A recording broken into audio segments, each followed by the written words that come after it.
To anyone watching from outside, Pastor Mayo's church, the Luxury Life Ministry, LLM, looked like the most luxurious Gen Z church in the whole city.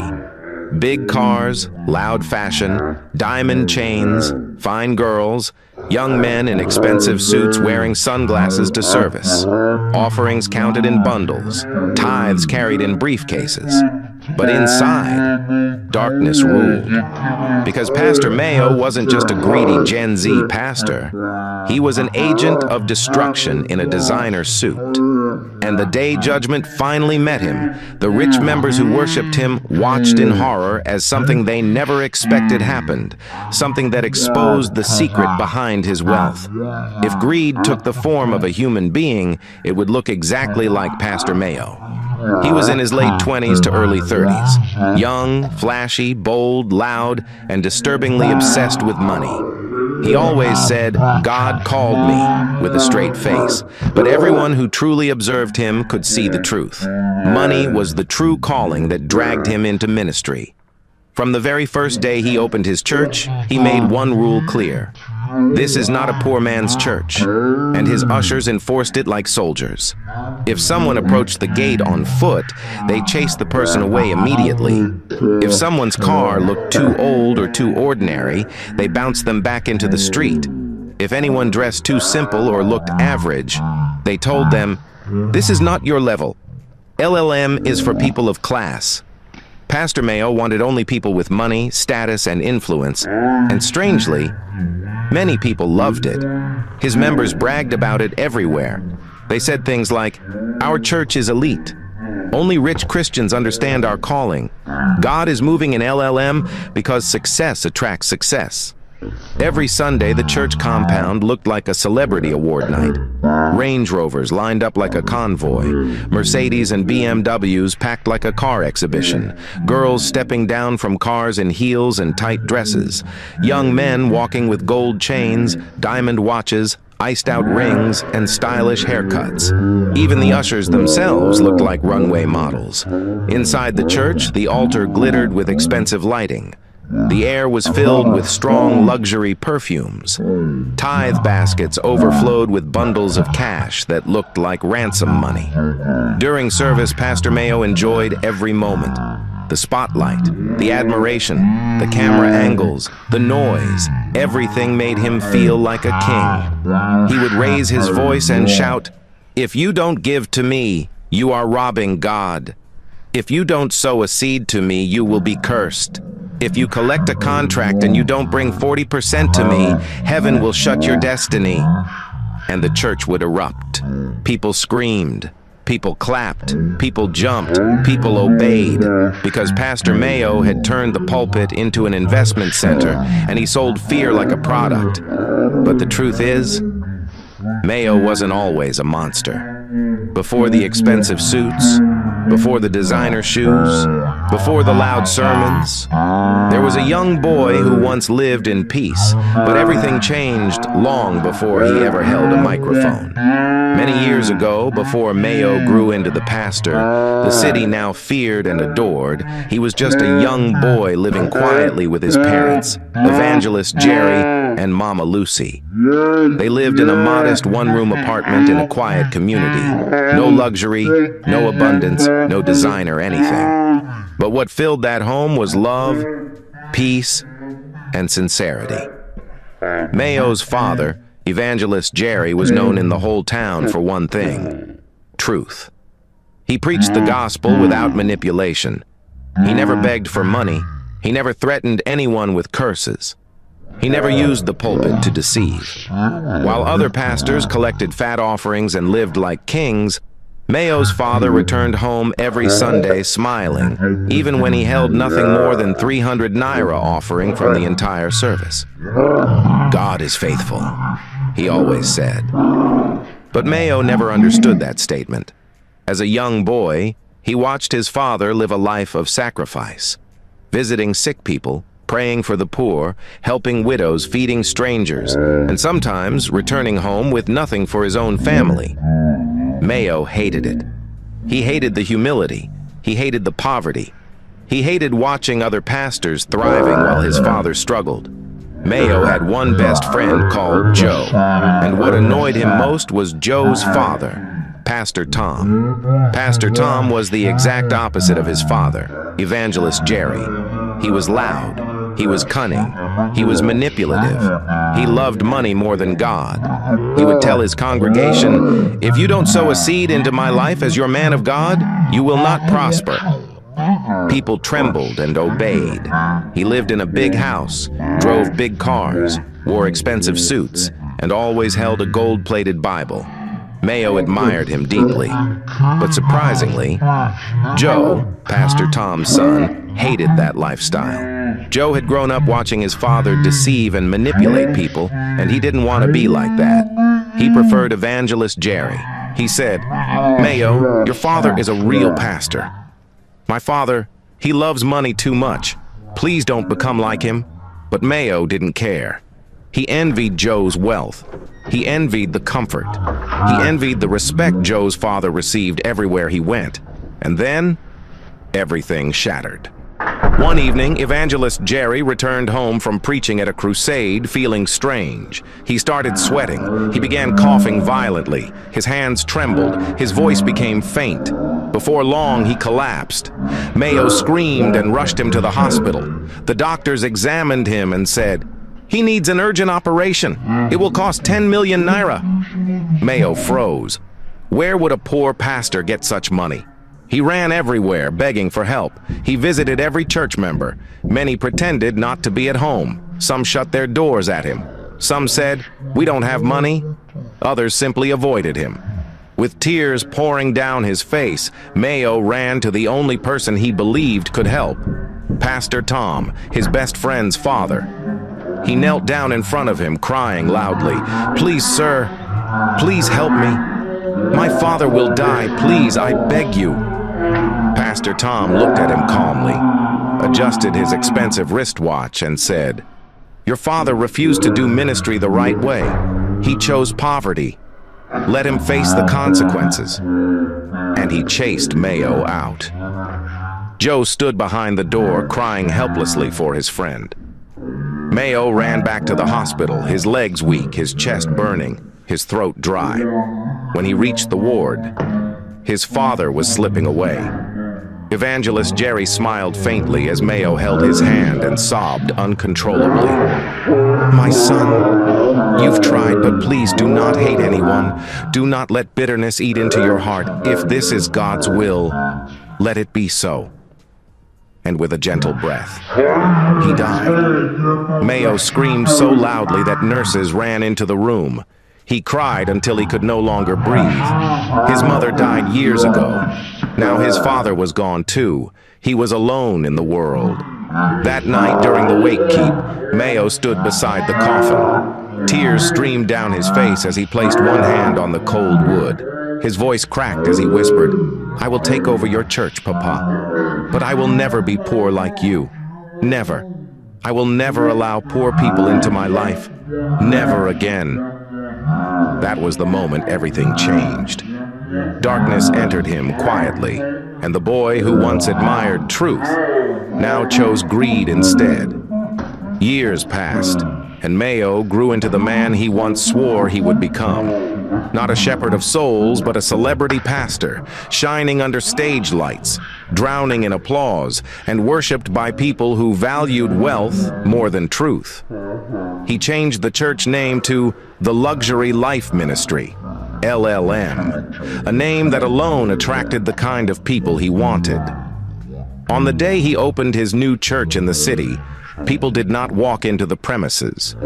They arrived in convoys, influencers in tinted SUVs, crypto boys in expensive hoodies and Cuban chains, young entrepreneurs wearing designer suits and perfumes that choked the air, slay queens walking like runway models with long nails, sharp makeup, small bags, and tight skirts that hugged their curves like second skin. The church compound looked like a fashion parade every Sunday. Mayo was married to a beautiful young woman named Kiki, and she fit perfectly into that world. She was a famous influencer with thousands of followers. Her pictures were always bright, her clothes expensive, her poses dramatic. When she walked beside Mayo, people stared in admiration. To the world, they were the perfect Gen Z pastor and his influencer queen. But behind closed doors, Mayo was rotten to the soul. One Sunday morning, Mayo stood before all his ushers in the church hall. His voice was sharp as he paced around the seats, pointing at the main gate. "Listen carefully," he said. "Any member that tries to enter here without a big car, to push them back. I don't want nonsense in my church." The ushers nodded, afraid to question him. He continued. "If anybody is trekking, tell them the service is full. If their car is dirty or old, tell them to worship online. If they look poor or average, tell them this ministry is not their level. This is a church for men of caliber." Some ushers swallowed hard, but none dared to object. And they obeyed exactly as he instructed. The following Sunday, they bounced a pregnant woman trying to enter because she was trekking and couldn't afford transport. They pushed away an elderly man whose slippers were torn. They humiliated a young widow who begged to worship. Mayo didn't care. He didn't want the needy. He wanted the wealthy. Inside his church, everything glittered. The altar, the stage lights, the microphones, even the offering baskets looked expensive. Mayo stepped up to the pulpit every Sunday like a pop star. His suit sparkled, his chain dangled, his hair was perfectly cut. His voice carried arrogance like perfume. He looked at the congregation, all young, rich, and desperate for validation, and he shouted, "If you don't give to me, you are robbing God." People shouted, "Preach, Papa!" He continued, "If you don't sow a seed to me, your destiny will lock." People screamed, "Yes, sir!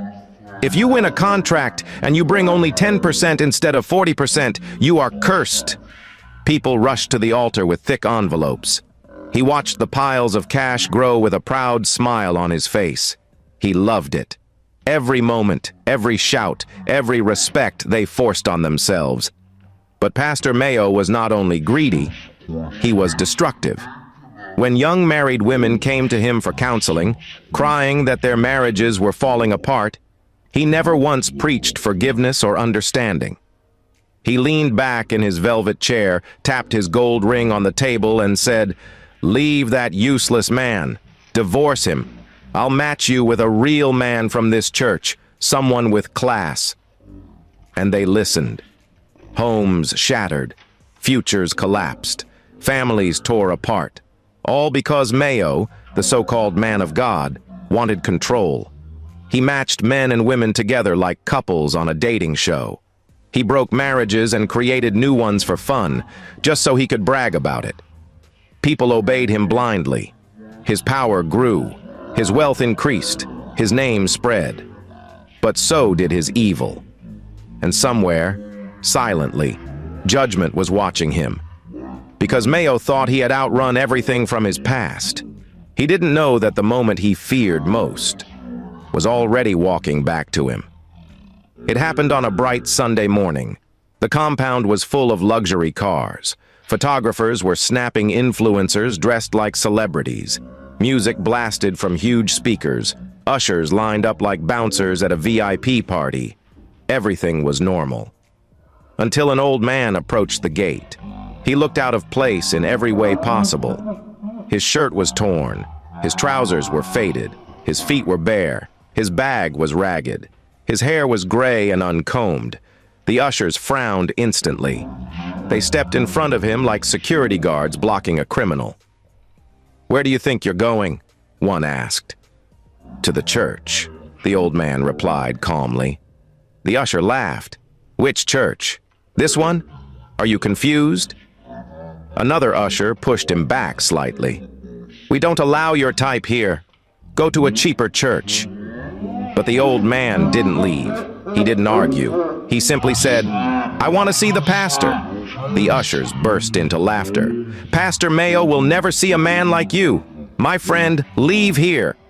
But as the man slowly turned around, he whispered, Tell Pastor Mayo that the one he abandoned has returned. The ushers paused. Huh? Who? But the man didn't repeat himself. He walked away slowly, leaving dust behind him. The ushers felt uneasy but brushed it off. They entered the church and narrated the scene to the head usher, who laughed and passed the message to Pastor Mayo backstage. At first, Mayo dismissed it with a wave of his hand, but when they described the old man, Mayo's smile froze. His breathing changed. His chest tightened. He grabbed the edge of the table beside him. His hand trembled violently. He stared into space as if seeing a ghost, because the description matched a man he had prayed never to see again. A man connected to the darkest day of his life. A man whose return could only mean one thing. Judgment had arrived. From that moment, strange things began happening inside LLM. The lights flickered. The microphones buzzed. The speakers made deep humming sounds. Several members felt cold breezes in a closed hall. Some phones switched off mysteriously.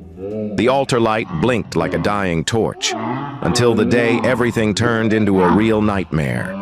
That very day, the Sunday service started like every other glorious service at the Luxury Life Ministry. By 8 a.m., the compound already smelled like a perfume shop. Expensive fragrances lay thick in the air. Engine sounds from big cars kept rising and fading as more people drove in. Young men in suits moved around, snapping pictures for Instagram, adjusting their ties and shades, leaning on cars and posing with their Bibles like fashion props. Girls in tight dresses and short skirts stood in groups, fixing their wigs and their phone cameras, reapplying lip gloss, laughing loudly as they waited for service to begin. Inside the hall, the LED lights glowed in purple and gold.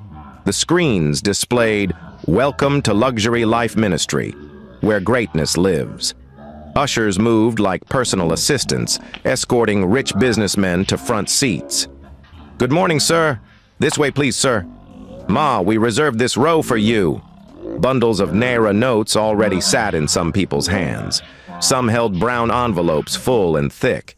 Others dropped cash into the offering baskets even before the service started, for positioning their sacrifice. The choir sang modern worship songs with dance beats. People nodded their heads and raised their phones to record, not necessarily to worship, but to post. At 9:15 a.m., the atmosphere shifted. The music faded. The keyboard rolled a soft progression. Drums slowed down. Then one of the ministers grabbed the mic and shouted, "Are you ready for the man of God?" The crowd roared, "Yes!" "I can't hear you. Make some noise for our Papa, our destiny helper, our financial prophet, Pastor Mayo." The hall shook with shouts. Phones flew up. Cameras switched to video. People stood to their feet, some clapping, some whistling. Pastor Mayo stepped onto the stage, gold watch shining like small sun. Designer suit hugging his body, Cuban chain resting on his chest, white shoes, spotless. He walked slowly, enjoying the applause. Kiki sat on the front row, smiling proudly, recording him with her phone. "Papa!" someone screamed. "Preach on, Daddy!" another shouted. He reached the pulpit, placed his hand on it, and smiled. "Glory to God," he said. The crowd echoed, "Glory!" He picked up his shiny Bible, flipped it open dramatically like he was about to drop a bomb of revelation. He cleared his throat, ready to speak. But before a single word left his mouth, the main church doors slammed open. "Boo!" The sound echoed so loud that the microphone squeaked. Every head turned at once. There, standing at the entrance, was the same old barefoot man. Dust still clung to his trousers. His shirt still hung loose. His bag still looked torn. But this time, he did not wait at the gate. He walked in by himself. The ushers at the back jumped into action immediately. "Hey, you again!" one shouted. They rushed toward him, ready to drag him out the way they had done to others. Before they could reach him, the man lifted his right hand slightly. He did not shout. He did not pray loudly. He just raised his hand. A strange wind blew through the hall. There were no open windows. No fans were turning that fast. But a cold wave swept across the room like invisible water. The ushers flew backward as if pushed by unseen hands. They fell to the ground, some flat on their backs, some on their knees. The congregation screamed. Phones dropped. Bags fell. Some people grabbed their chairs. A few ran and hid behind pillars. Mayo's hands shook on the pulpit. "Who are you?" he shouted, his voice suddenly weak through the microphone. "Leave my church at once!" He tried to sound bold, but fear wrapped around his tongue. The old man continued walking. One step, then another, then another. His bare feet touched the polished tiles slowly, deliberately. No usher could get up. Some tried, but their knees trembled. The hall grew quiet except for low murmurs, gasps, and distant sobs. Kiki tried to stand from her seat to run to the stage. "Mayo!" she cried. But halfway her legs stiffened. Her body froze in place, like someone pressed pause on her. She stopped moving. Her eyes were open, full of fear, but her body did not respond. She remained stuck midway to the altar.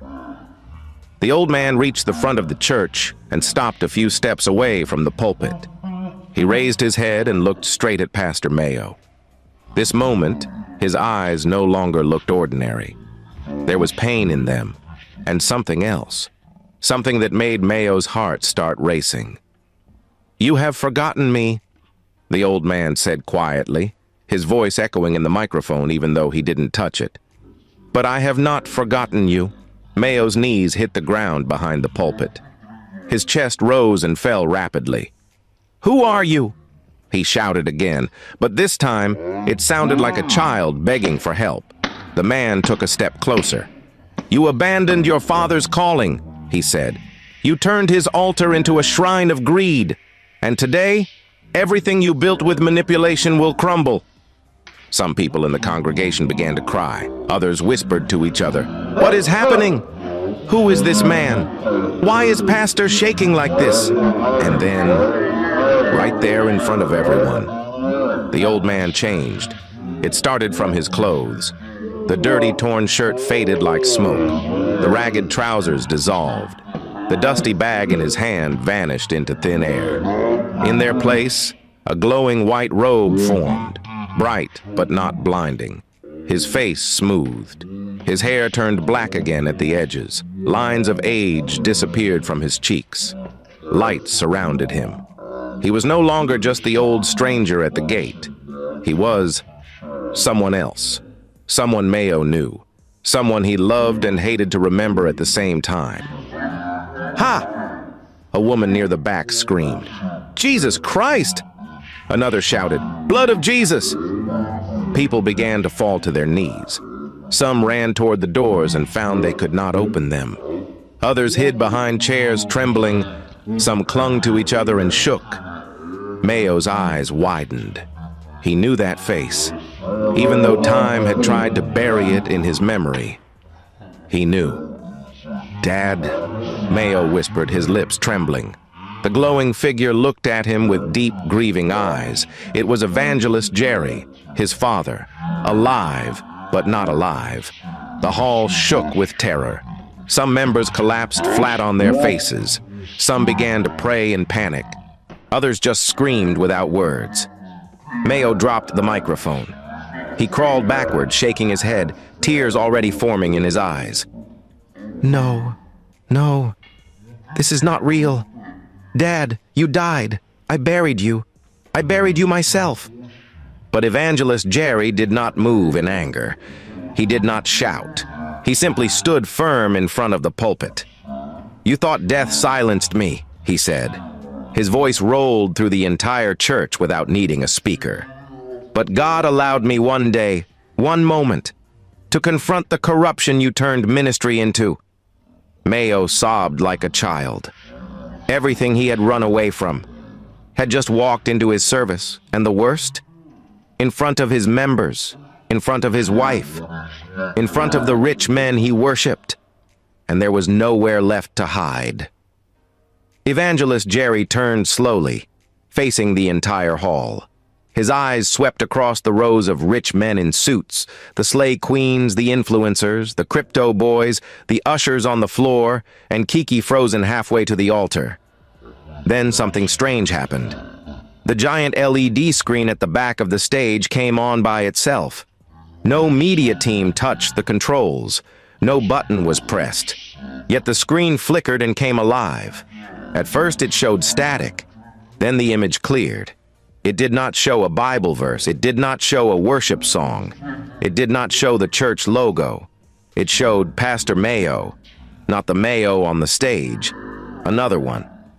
A Mayo the congregation had never seen before. Hidden recordings, dark secrets, parts of his life he thought were buried. The crowd watched in confusion first, then horror. The first clip played. On the screen, Mayo sat in a hotel room with a well-known politician. The man dropped a fat envelope on the table and pushed it toward Mayo. Mayo smiled and said, "Make sure your envelope is fat before I pray for you. God answers faster when you honor the prophet." The politician laughed. They both shook hands. In the church, people gasped. Some recognized the politician. Some covered their mouths. Some looked at Mayo on the stage, still on his knees, shaking. Then, another clip played. Mayo sat with two close associates in what looked like his office. He laughed loudly and said, "All these foolish girls and boys, if I say sow 5 million or 10 million, they will run and empty their accounts. They don't have sense. They think they are giving to God. They are funding my lifestyle." His friends laughed with him. In the hall, a young girl in the front row burst into tears. "That was me," she cried. "He said God would kill me if I didn't sow." A crypto boy in the middle row clenched his fists, tears in his eyes, shaking with anger. Then came the next video. The video showed Mayo speaking to his head ushers inside the empty church. His face was serious. "No poor person should enter my church," he said. "They bring bad luck and tight offerings. They are a curse on my altar." He leaned forward on the table and his next words sent shivers running through his members' spines.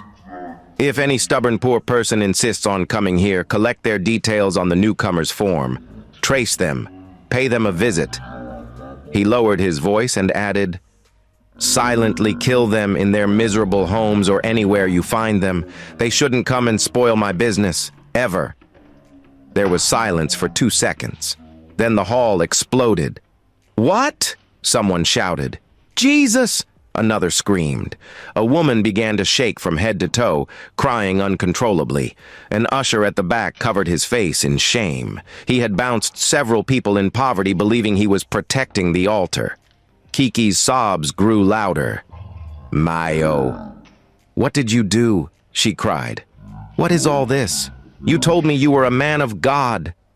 Mayo pressed his forehead to the floor, shaking like he was burning. "Stop! Please stop!" he shouted. "Turn it off! Turn it off!"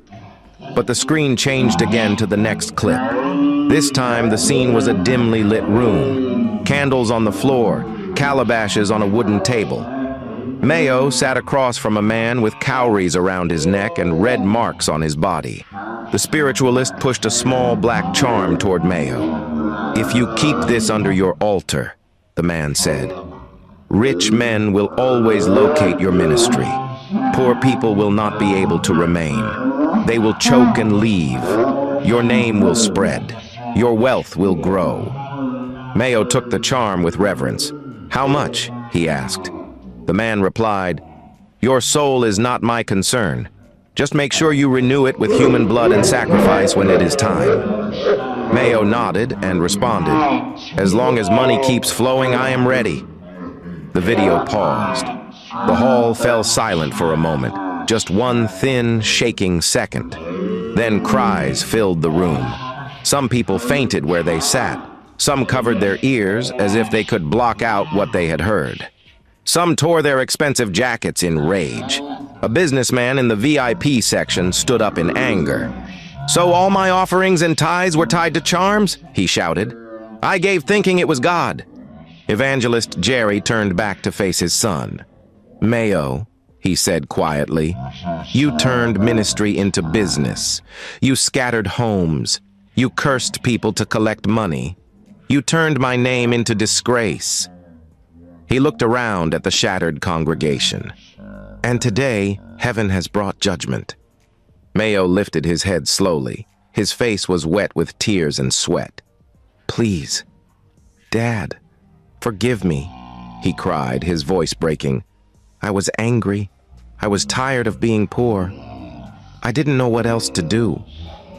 Evangelist Jerry's glowing face was full of sorrow, not hatred. He shook his head slowly. Forgiveness is for the humble, he replied.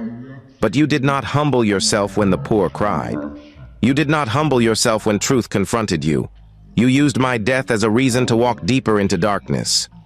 He took a step back. Now you must reap what you sowed. The words hung in the air like a heavy curtain. The congregation stared at the broken man on the floor. Their Gen Z pastor, their prophet, their destiny helper, now exposed, now judged, now powerless before the very altar he once controlled. And in that moment, everyone in that hall knew the Luxury Life Ministry would never remain the same again. For a moment, the entire church was frozen in silence. Then suddenly, the lights flickered violently. The chandelier above began to shake. Before anyone could understand what was happening, the lights went off completely. Darkness swallowed the whole church. Screams burst out instantly. What is happening? Jesus! Somebody help! Bundles of money scattered across the floor like leaves in a storm. People began crawling on their knees, trying to escape. Then a loud, thundering voice filled the darkness. The altar you polluted must break. The ground vibrated and the pulpit shook. Pastor Mayo screamed. He clutched his chest as if invisible hands were squeezing him. His gold watch began to heat up, glowing red. He tried to pull it off, but it burned his skin, leaving marks like fire. His heavy chain tightened around his neck until he choked. He fell to the ground, rolling, shaking, crying out in pain. Mayo! Mayo! Kiki screamed, falling to her knees beside him. Her hands trembled as she tried to touch him. Mayo, what is happening to you? But his voice cracked as he screamed again. I don't know! Help me! I don't know! The congregation ran toward the exit in a stampede, heels breaking, shoes flying off, expensive wigs falling. Everyone who used to shout, Papa, was now running away from him in terror. In the midst of the chaos, Mayo heard his cat father's voice clean and clear. You turned the house of God into a den of robbery and all manner of atrocities. Now your own destiny will be silent. The apparition continued. Until you repent, Mayo. Until you truly repent. With that, the voice dissolved into thin air, disappearing completely. The moment it vanished, the church stopped shaking. The walls stopped cracking. Silence returned. Mayo lay on the floor, breathing heavily. His skin was burned in places. He couldn't see clearly, half blind. His lips trembled. His whole body felt weak and empty. He looked nothing like the mighty pastor that walked onto that stage a few minutes earlier. He looked like a man stripped to the very bone, exposed, broken, and ashamed. In no time, the news spread. Within hours, videos of the service were everywhere. Twitter, Instagram, TikTok, blogs, headlines exploded, Gen Z pastor exposed by strange supernatural force. People couldn't stop talking. The same members who once bragged about the Luxury Life Ministry began denying they ever attended. The big cars stopped coming. The offering baskets remained empty. The ushers resigned and disappeared. Slay Queens unfollowed him. Influencers deleted photos they once took in his church compound. Within 1 week, the great Luxury Life Ministry became a ghost building. Silence replaced the loud music. Dust covered the polished tiles. The once beautiful pulpit remained broken in two. And Pastor Mayo? He spent his days sitting on the cracked altar, the same altar he once polluted. His fine suits were gone, his gold chains removed, his flashy shoes abandoned. He sat barefoot, staring at nothing, looking much older than his age. His hands shook. His voice was faint. He barely ate. One evening, while he sat alone in the empty church, the doors creaked open. Footsteps echoed softly. Surprisingly, it was Joe, his childhood friend, the same Joe who warned him years ago, the same Joe whose father Mayo envied and imitated, the same Joe who still cared enough to check on him. Joe walked quietly and sat beside him on the broken altar. Mayo didn't lift his head. Joe touched his shoulder gently. "Mayo," he said softly, "I always told you the truth." There was no judgment in his voice, no shouting, no anger, just sadness. "Ministry is not business," Joe continued. "It is not fashion, not luxury, not manipulation. It is God's work." Those words broke Mayo more than any spiritual fire. His face crumpled. For the first time in his life, he cried from his soul. Not tears for money, not tears for embarrassment, not tears for reputation, but tears of a man finally seeing himself clearly. "I'm sorry," he whispered. "My greed messed everything up. I destroyed people. I destroyed myself." Joe nodded. "Then start here," he said. "Start with repentance." For the first time ever, Pastor Mayo bowed his head and prayed, not to be rich, not to attract members, not to become powerful, but for mercy. The same mercy his father preached, the same mercy he once mocked, the same mercy he had denied others. And where he thought his Gen Z pastoral lifestyle had started was where it all ended. A greedy preacher, humbled at last, a broken altar, finally silent, and a soul, searching for forgiveness he once refused to give. Moral of this story: besties. This story carries fire and deep lessons. Not every place that calls itself a church is truly a church. Some altars are nothing but business centers run by greedy shepherds wearing designer suits. Never forget, ministry is not hustle. Greed destroys destinies faster than poverty ever can. Be careful where you worship, because not every man of God was actually called by God. And to our young minds, wealth built on manipulation and blood will always crumble like sand washed by rain. Above all, you cannot mock God and escape his judgment. The moment a pastor loses humility, he becomes a danger to everyone connected to him. Did you enjoy this story? Do you think pastors like Mayo exist today? Have you ever entered a church where only rich people or Gen Z big boys and girls receive respect? And tell me, what would you have done if you were in that congregation during the exposure? Share your thoughts below. And don't forget to like, share, and subscribe to African Tales by Emiday for more inspiring, shocking, and truth-filled stories with deep lessons. See you in the next one.